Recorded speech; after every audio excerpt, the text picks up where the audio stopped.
नमस्कार। कभी सोचा है कि जिंदगी की शुरुआत होती कैसे है?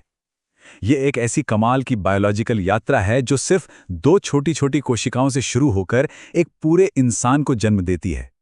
ये कोई मामूली प्रोसेस नहीं है, बल्कि कुदरत की सबसे पेचीदा और सटीक घटनाओं में से एक है। तो फिर सवाल ये उठता है कि आखिर सिर्फ दो सेल्स से जिंदगी की इतनी कॉम्प्लेक्स और खूबसूरत बनावट बनती कैसे है? चलिए इस कमाल के सफर के हर मोड़ को एक साथ मिलकर समझते हैं। इस पूरी कहानी को समझने के लिए हम इसे 5 हिस्सों में देखेंगे। सबसे पहले मानव जनन का एक छोटा सा इंट्रोडक्शन लेंगे। फिर नर और मादा जनन तंत्रों को करीब से जानेंगे। इसके बाद समझेंगे कि जिंदगी की पहली कोशिकाएं बनती कैसे हैं। फिर हम निषेचन और अंतररोपण की उस जादुई घटना पर नजर डालेंगे और आखिर में देखेंगे कि भ्रूण का विकास शुरू कैसे होता है। तो चलिए पहले कदम से शुरू करते हैं। देखिए, मानव जनन कोई ऑन ऑफ स्विच जैसा नहीं है। ये तो एक डोमिनो इफेक्ट की तरह है, जहां एक घटना दूसरी को ट्रिगर करती है और यह सिलसिला तब तक चलता है जब तक एक नई जिंदगी दुनिया में आ नहीं जाती। इस सब का आधार है लैंगिक जनन यानी सेक्सुअल रिप्रोडक्शन। इसका सीधा सा मतलब है कि एक नया जीवन बनाने के लिए दो अलग अलग हिस्सों की जरूरत होती है। एक है नर युग्मक, जिसे हम शुक्राणु कहते हैं, और दूसरा है मादा युग्मक यानी अंडाणु। जब ये दोनों खास कोशिकाएं बनती हैं और फिर आपस में मिलती हैं, बस वहीं से जिंदगी की कहानी शुरू होती है। और इस पूरी प्रक्रिया का एक तय रास्ता है, एक सेट प्रोसेस है। सबसे पहले वो खास कोशिकाएं यानी युग्मक बनते हैं। फिर वीर्यसेचन के जरिए ये एक दूसरे के करीब आते हैं, जिससे निषेचन मुमकिन होता है। इनके मिलने से बनती है पहली कोशिका यानी युग्मनज। फिर वो विकसित होकर भ्रूण बनती है और आखिर में प्रसव के साथ एक नए इंसान का दुनिया में स्वागत होता है। तो अब जब हमें प्रोसेस समझ आ गया है, तो चलिए उन सिस्टम से मिलते हैं जो ये सब कुछ मुमकिन बनाते हैं। मतलब बात करते हैं इस कहानी के मेन प्लेयर्स की, नर और मादा जनन तंत्र। ये दोनों सिस्टम्स शरीर के श्रोणि क्षेत्र यानी पेल्विक रीजन में होते हैं। और देखिए इनकी बनावट एक दूसरे से कितनी अलग है ना? पर मजे की बात यह है कि इतने अलग होने के बावजूद इनका मकसद एक ही है, मिलकर एक नई जिंदगी बनाना। नर जनन तंत्र का सेंटर पॉइंट है वृषण, और अगर हम जूम इन करें तो ये पतली पतली नलिकाएं दिखती हैं। पता है ये क्या है? ये एक माइक्रोस्कोपिक फैक्ट्री की तरह हैं जो नॉन स्टॉप लाखों की तादाद में शुक्राणु बनाती रहती हैं। वहीं दूसरी तरफ मादा जनन तंत्र में अंडाशय हीरो हैं, जहां अंडाणु बनते हैं। अंडवाहिनी वो रास्ता है जहां शुक्राणु और अंडाणु की पहली मुलाकात होती है, यानी निषेचन। और गर्भाशय वो सुरक्षित घर है जहां भ्रूण पूरे 9 महीने तक पलता और बढ़ता है। अच्छा, तो हमने ये तो देख लिया कि ये सब कहाँ होता है। अब सवाल ये है कि कैसे होता है। मतलब जिंदगी की ये पहली कोशिकाएं शुक्राणु और अंडाणु आखिर बनती कैसे हैं? इस प्रोसेस का एक साइंटिफिक नाम है युग्मक जनन या गेमीटोजेनेसिस। आसान शब्दों में कहें तो ये पुरुषों में शुक्राणु और स्त्रियों में अंडाणु बनाने का प्रोसेस है। और इन दोनों में एक बहुत ही फैसिनेटिंग डिफरेंस है। पुरुषों में शुक्राणु बनने का प्रोसेस प्यूबर्टी में शुरू होता है और उसके बाद लाखों शुक्राणु लगातार बनते रहते हैं। लेकिन स्त्रियों में अंडाणु बनने की शुरुआत जन्म से भी पहले भ्रूण अवस्था में ही हो जाती है, और प्यूबर्टी के बाद हर महीने सिर्फ एक ही अंडाणु मैच्योर होकर निकलता है। ये बायोलॉजी का एक क्लासिक केस है, क्वांटिटी वर्सेस क्वालिटी का। एक अकेले शुक्राणु की बनावट को देखिए।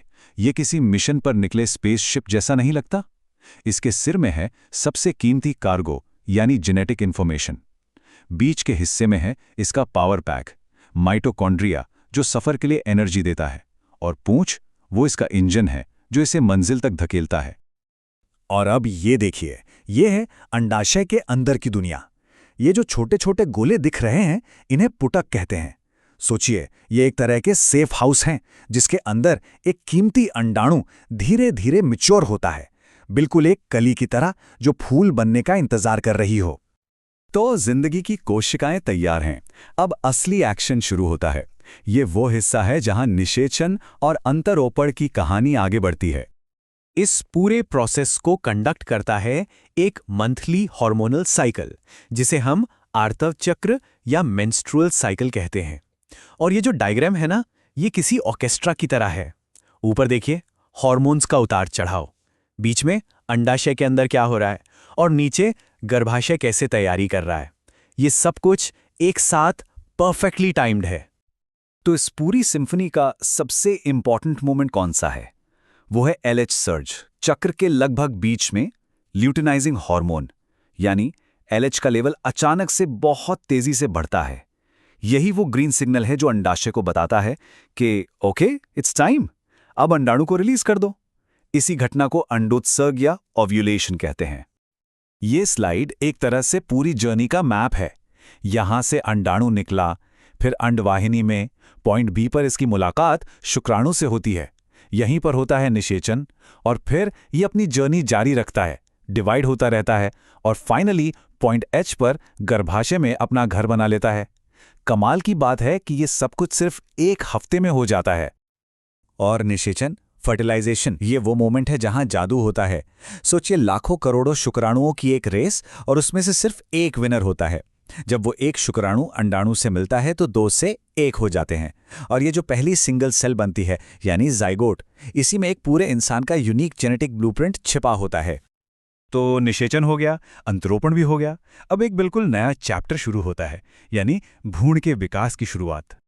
एक बार भ्रूण गर्भाशय में सेटल हो जाता है ना, तो एक बिल्कुल नया टेम्पररी ऑर्गन बनना शुरू होता है, अपरा यानी प्लेसेंटा। ये सिर्फ एक ऑर्गन नहीं है, ये भ्रूण का अपना पर्सनल लाइफ सपोर्ट सिस्टम है। खाना, ऑक्सीजन, सब कुछ मां के शरीर से लेकर भ्रूण तक पहुंचाता है और वेस्ट को बाहर निकालता है। Amazing, right? और इसके बाद होता है असली कमाल। भ्रूण खुद को 3 स्पेशल लेयर्स में ऑर्गेनाइज कर लेता है। और सबसे हैरान करने वाली बात क्या है? हमारे शरीर का हर सिंगल हिस्सा इन्हीं 3 लेयर से बनता है। बाह्य त्वचा से हमारी त्वचा और दिमाग, मध्य जनस्तर से हमारी हड्डियां और दिल, और अंतस्त्वचा से हमारे फेफड़े और पाचन तंत्र, सब कुछ। पर यह होता कैसे है? मतलब एक ही तरह की कोशिकाएं अलग अलग अंग कैसे बना लेती हैं? इसका जवाब है स्टेम कोशिकाएं। ये कुदरत की मास्टर सेल्स हैं, एक ब्लैंक कैनवस की तरह, जिन पर कुछ भी बनाया जा सकता है। इनमें दिमाग की कोशिका, दिल की कोशिका या हड्डी की कोशिका, कुछ भी बनने की चमत्कारी शक्ति होती है। और ये सब हमें एक आखिरी और शायद सबसे बड़े सवाल पर लाकर खड़ा कर देता है। कोशिकाओं के उस छोटे से झुंड को ये कौन बताता है कि तुम्हें दिमाग बनना है, तुम्हें एक धड़कता हुआ दिल बनना है और तुम्हें हड्डियां बनानी है? ये कैसे तय होता है कि एक पूरा इंसान कैसे बनेगा? सच कहूं तो इसका जवाब आज भी साइंस के सबसे गहरे और सबसे खूबसूरत रहस्यों में से एक है।